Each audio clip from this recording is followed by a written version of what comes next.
Hi friends, welcome back to my channel. ನಾನು ಇವತ್ತು ನಾಟಿ ಸ್ಟೈಲು ಮಶ್ರೂಮು ಮತ್ತು ಬಟಾಣಿ ಹಾಕಿ ಗ್ರೇವಿ ಮಾಡ್ತಾ ಇದ್ದೀನಿ. ಈ ರೀತಿ ಮಾಡಿದರೆ ತುಂಬಾ ಚೆನ್ನಾಗಿರುತ್ತೆ. ಇದು ಚಪಾತಿ, ದೋಸೆ, ರೈಸು, ಪೂರಿ ಎಲ್ಲದಕ್ಕೂ ಒಳ್ಳೆ ಕಾಂಬಿನೇಷನ್ನು. ಬನ್ನಿ ಹೇಗೆ ಮಾಡೋದು ಅಂತ ನೋಡೋಣ. ನಾನು ಮಶ್ರೂಮ್ನ ಚೆನ್ನಾಗಿ ವಾಶ್ ಮಾಡಿಕೊಂಡು ಕಟ್ ಮಾಡಿ ಇಟ್ಕೊಂಡಿದ್ದೀನಿ. ನಾನು ಫ್ರೆಶ್ ಬಟಾಣಿ ತೊಗೊಂಡಿದ್ದೀನಿ. ಒಂದು ಕಡಾಯಿ ಇಟ್ಕೊಂಡು ಎಣ್ಣೆ ಹಾಕ್ಕೊಳ್ತೀನಿ. ನಾನು ಈಗ ಎಣ್ಣೆ ಹಾಕ್ಕೊಂಡಿದ್ದೀನಿ. ಎಣ್ಣೆ ಕಾದ್ಮೇಲೆ ಫ್ಲೇವರ್ಗೋಸ್ಕರ ಒಂದು ಸ್ವಲ್ಪ ಚಕ್ಕೆ ಲವಂಗ ಹಾಕ್ಕೊಳ್ತೀನಿ.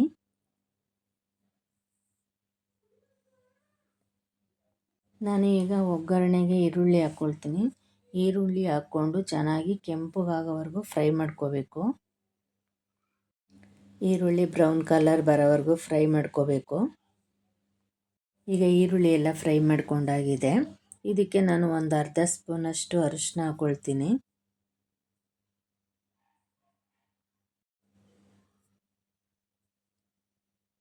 ಈಗ ಇದೆಲ್ಲ ಫ್ರೈ ಆಗಿದೆ. ನಾನು ಇವಾಗ ಮಶ್ರೂಮ್ ಹಾಕ್ಕೊಂಡು ಫ್ರೈ ಮಾಡ್ಕೋತೀನಿ.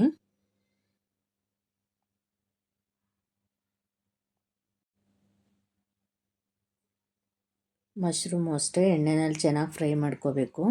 ಇದು ನೀರು ಬಿಟ್ಕೊಳ್ಳುತ್ತೆ. ನೀರೆಲ್ಲ ಡ್ರೈ ಆಗೋವರೆಗೂ ಇದನ್ನು ಫ್ರೈ ಮಾಡ್ಕೋಬೇಕು. ಒಂದು 2 ನಿಮಿಷನಾದರೂ ಫ್ರೈ ಮಾಡಬೇಕು.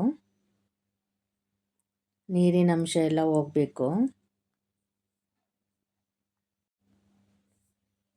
ಈಗ ಇದನ್ನೆಲ್ಲ ಎಣ್ಣೆನಲ್ಲಿ ಚೆನ್ನಾಗಿ ಫ್ರೈ ಮಾಡ್ಕೊಂಡಿದ್ದೀನಿ.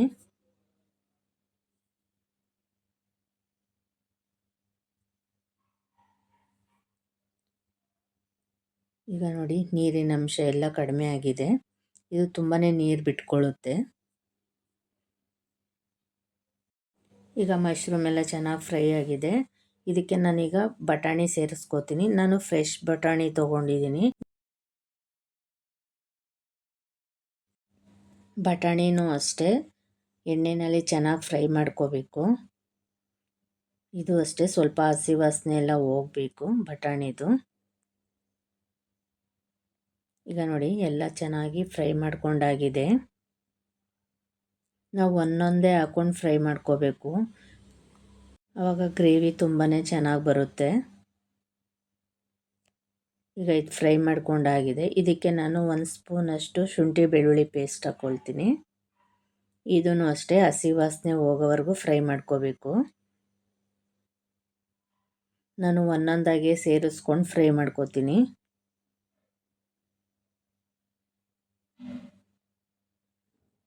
ಈಗ ನಾನು ಇದಕ್ಕೆ ಈರುಳ್ಳಿ ಪೇಸ್ಟ್ ಹಾಕ್ಕೊಂಡು ಫ್ರೈ ಮಾಡ್ಕೋತೀನಿ.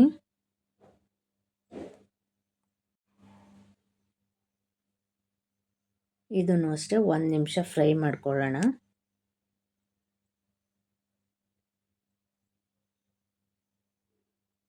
ಈಗ ನಾನು ಇದನ್ನು ಅಷ್ಟೇ ಫ್ರೈ ಮಾಡ್ಕೊಂಡಾಗಿದೆ.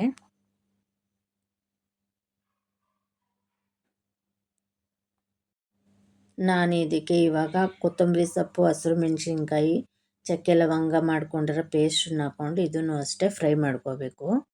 ಹಸಿ ವಾಸನೆ ಹೋಗೋವರೆಗೂ ಫ್ರೈ ಮಾಡ್ಕೋತೀನಿ.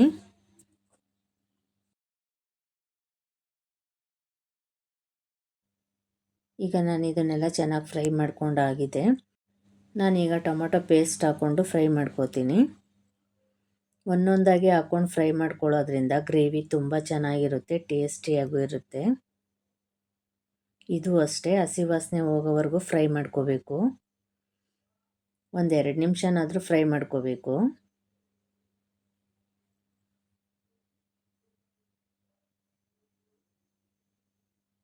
ಈಗ ನಾನು ಇದನ್ನೆಲ್ಲ ಚೆನ್ನಾಗಿ ಫ್ರೈ ಮಾಡ್ಕೊಂಡಿದ್ದೀನಿ. ನಾನೀಗ 1 ಸ್ಪೂನಷ್ಟು ಗರಂ ಮಸಾಲ ಹಾಕೋತೀನಿ. 2 ಸ್ಪೂನಷ್ಟು ಧನಿಯಾ ಪೌಡ್ರು, 2 ಸ್ಪೂನಷ್ಟು ಒಣಮೆಣಸಿನ ಪೌಡ್ರು. ಇದನ್ನು ಅಷ್ಟೇ 1 ನಿಮಿಷ ಫ್ರೈ ಮಾಡ್ಕೋಬೇಕು.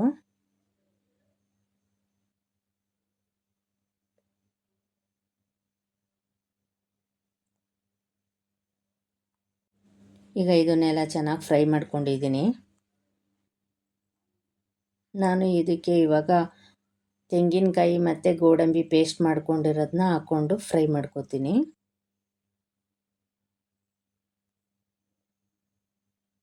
ಇದನ್ನು ಅಷ್ಟೇ 1 ನಿಮಿಷ ಫ್ರೈ ಮಾಡ್ಕೊಳ್ಳೋಣ.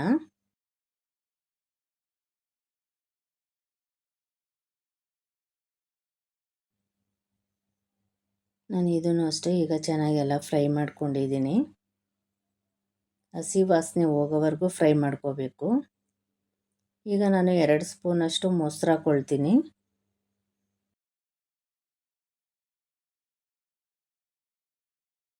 ಮೊಸರನ್ನ ಜಸ್ಟ್ ಸುಮ್ಮನೆ ಮಿಕ್ಸ್ ಮಾಡ್ಕೊಳ್ತೀನಿ. ಅದನ್ನೇನು ಫ್ರೈ ಏನು ಮಾಡೋಂಗಿಲ್ಲ.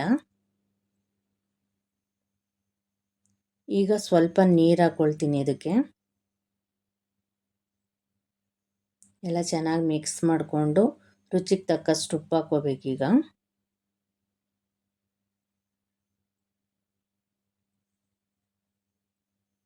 ನಾನೀಗ ರುಚಿಗೆ ತಕ್ಕಷ್ಟು ಉಪ್ಪು ಹಾಕ್ಕೊಳ್ತಿದ್ದೀನಿ. ಇವನ್ನೆಲ್ಲ ಮಿಕ್ಸ್ ಮಾಡಿಕೊಂಡು 1-2 ನಿಮಿಷ ಲಿಡ್ ಕ್ಲೋಸ್ ಮಾಡಿ ಬೇಯಕ್ಕೆ ಬಿಡಬೇಕು. ಈಗ 5 ನಿಮಿಷ ಲೋ ಫ್ಲೇಮಲ್ಲೇ ಇಟ್ಟು ಬೇಯಿಸ್ಕೋಬೇಕು. ಈಗ 5 ನಿಮಿಷ ಆಗಿದೆ.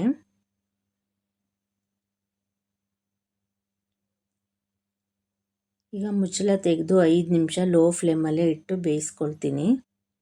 ಆವಾಗ ಗ್ರೇವಿ ಗಟ್ಟಿ ಬರುತ್ತೆ. ಲೋ ಫ್ಲೇಮಲ್ಲಿಟ್ಟು ಬೇಯಿಸ್ಕೊಳ್ಳೋದ್ರಿಂದ ತುಂಬಾ ಚೆನ್ನಾಗಿರುತ್ತೆ ಗ್ರೇವಿ. ನೋಡಿ ಸೂಪರಾಗಿ ಬಂದಿದೆ. ಈಗ ಲಾಸ್ಟಲ್ಲಿ ಕೊತ್ತಂಬರಿ ಸೊಪ್ಪು ಹಾಕ್ಕೊಳ್ತೀನಿ. ಇದನ್ನು ಅಷ್ಟೇ ಈಗ ಮಿಕ್ಸ್ ಮಾಡ್ಕೊಳ್ತೀನಿ. ಮಶ್ರೂಮ್ ಗ್ರೇವಿ ರೈಸ್ಗೂ ತುಂಬಾ ಚೆನ್ನಾಗಿರುತ್ತೆ. ಪೂರಿ, ದೋಸೆ, ಚಪಾತಿ, ರೊಟ್ಟಿ ಎಲ್ಲದಕ್ಕೂ ಒಳ್ಳೆ ಕಾಂಬಿನೇಷನ್ನು. ಈ ರೆಸಿಪಿ ನಿಮ್ಗೆ ಇಷ್ಟ ಆದರೆ ಲೈಕ್ ಮಾಡಿ, ಶೇರ್ ಮಾಡಿ, ಕಮೆಂಟ್ ಮಾಡಿ, ಸಬ್ಸ್ಕ್ರೈಬ್ ಮಾಡಿ. Thank you.